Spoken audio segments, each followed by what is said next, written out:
నమస్తే అండి. మనం చూస్తున్నది థర్మామీటర్స్. ఈ థర్మామీటర్స్ వల్ల మనం జ్వరాన్ని చెక్ చేసుకోవచ్చు. ప్రతి ఒక్కరి ఇంట్లో ఉంటాయి ఈ థర్మామీటర్స్. పిల్లలకు పెద్దలకు జ్వరం వచ్చినప్పుడు ఆ జ్వరాన్ని చెక్ చేసుకుంటూ ఉంటారు. పురాతనం నుంచి ఈ థర్మామీటర్ను వాడేవాళ్ళం. ఇందులో పాదరసం ఉంటుంది కాబట్టి జ్వరాన్ని చెక్ చేసుకోవడం అనేది చాలా కష్టం. ఇప్పుడు డిజిటల్ థర్మామీటర్స్ వచ్చినాయి చూడండి. ఇవి చాలా ఈజీ. ఈ డిజిటల్ థర్మామీటర్స్తో జ్వరాన్ని ఈజీగా చెక్ చేసుకోవచ్చు. చూడండి, ఆ బటన్ నొక్కితే మనకు అక్కడ నెంబర్స్ కనిపిస్తాయి. ఎంత జ్వరం ఉండదు అనేది మనం చెక్ చేసుకోవచ్చు ఈజీగా. కానీ ఇప్పుడు బటన్ నొక్కితే మనకు అందులో నెంబర్స్ కనిపించడం లే. అంటే అందులో ఉన్న బ్యాటరీ అయిపోయిందన్నమాట.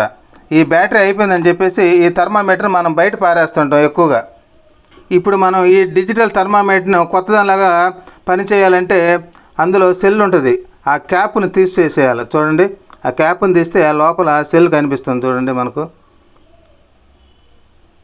ఆ సెల్ని మనం చాకుతో కానీ దేంతో దాన్ని రిమూవ్ చేసేయాలి, తీసేయాలి బయటికి. చూడండి, చాకుతో కానీ కమ్మితో కానీ దాన్ని తీసేయచ్చు. చూడండి, అది డిజిటల్కు వాడే థర్మామీటర్కి వాడే సెల్లు. దీన్ని పక్కకు తీసేయండి. బయట మార్కెట్లో మనకు సెల్స్ అమ్ముతుంటారు.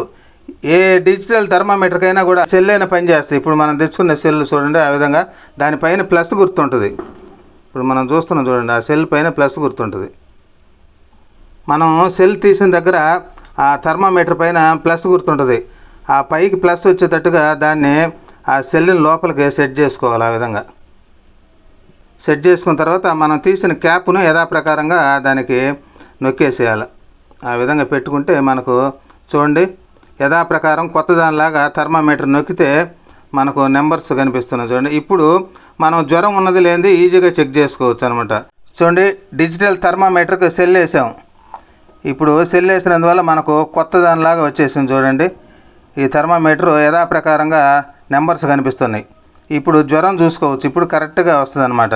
తక్కువ ఖర్చుతో మనం సెల్ వేసుకొని కొత్త థర్మామీటర్ లాగా తయారు చేసుకున్నాం. ప్రతి ఒక్కరూ ఈ విధంగా సెల్ అయిపోతే కొత్త తెచ్చేసుకొని మనం ఈజీగా చేసుకోవచ్చు.